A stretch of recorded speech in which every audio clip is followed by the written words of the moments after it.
Hey guys, thanks for tuning back in to Pixel Rich Games, where we strive in making super hard, super fun. This episode of Age of Calamity Guardian of Remembrance is a head-to-head battle between EX facing mutated Ganon and EX, the final battle for the best farming area.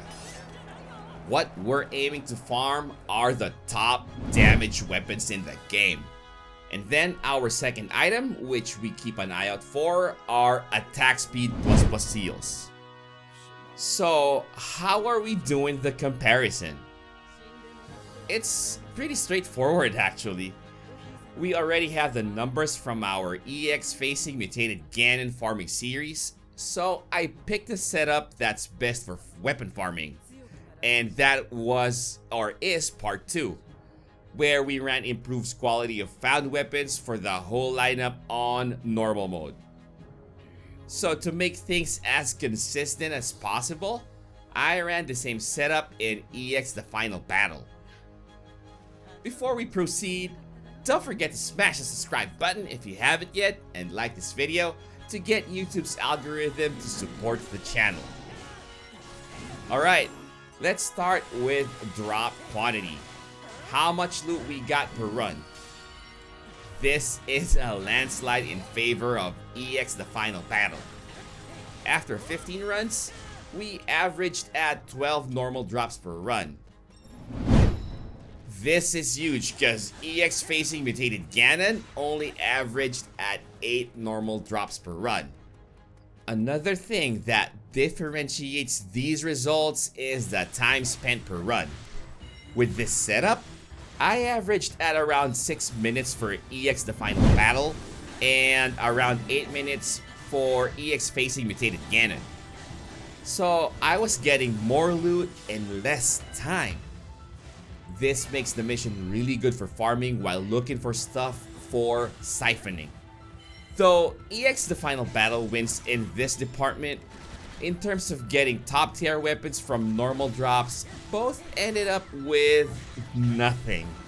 Again, the nice weapons show up in normal drops every once in a very long while.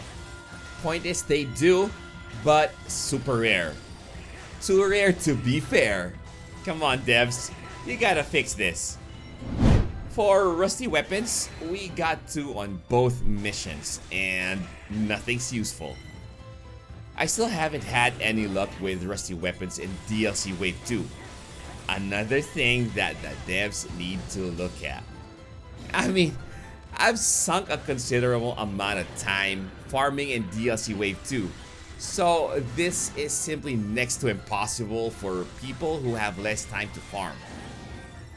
In case you didn't know, rusty weapons can top out at 88 base damage.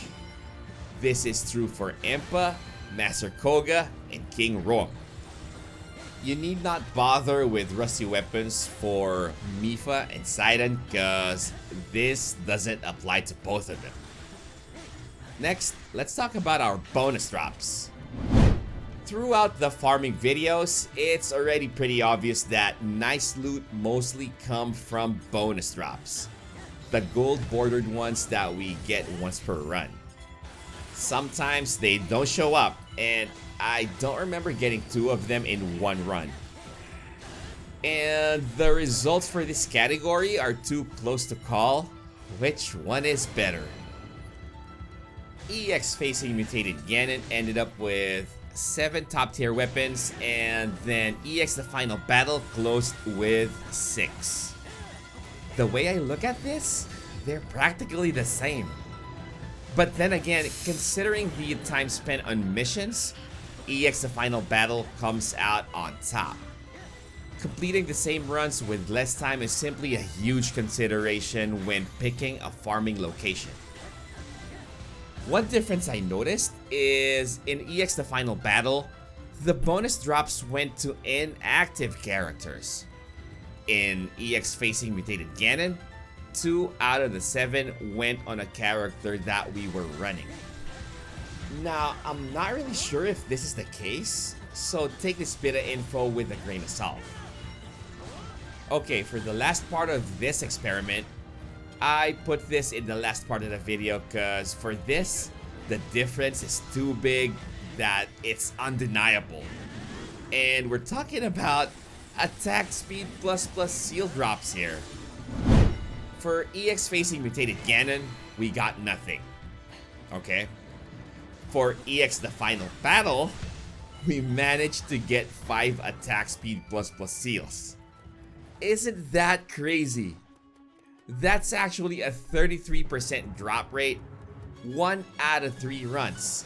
Pretty sick, man. One more thing, out of the 5, only 1 went to an inactive character. The other 4 went to active characters. I'm not saying that this is definitive, but these are the numbers that we got from the runs that we did. So, for farming attack speed plus seals, EX the final battle is looking really promising. Final thoughts.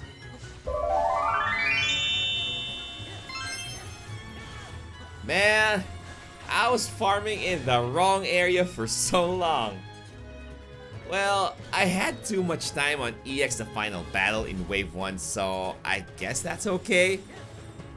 I got more top tier weapon drops in EX facing mutated Ganon, 7 versus 6 in EX the final battle. Another consideration is the time spent doing the missions. With all out farming builds, I averaged at around 8 minutes in EX facing mutated Ganon and only 6 minutes in EX the final battle.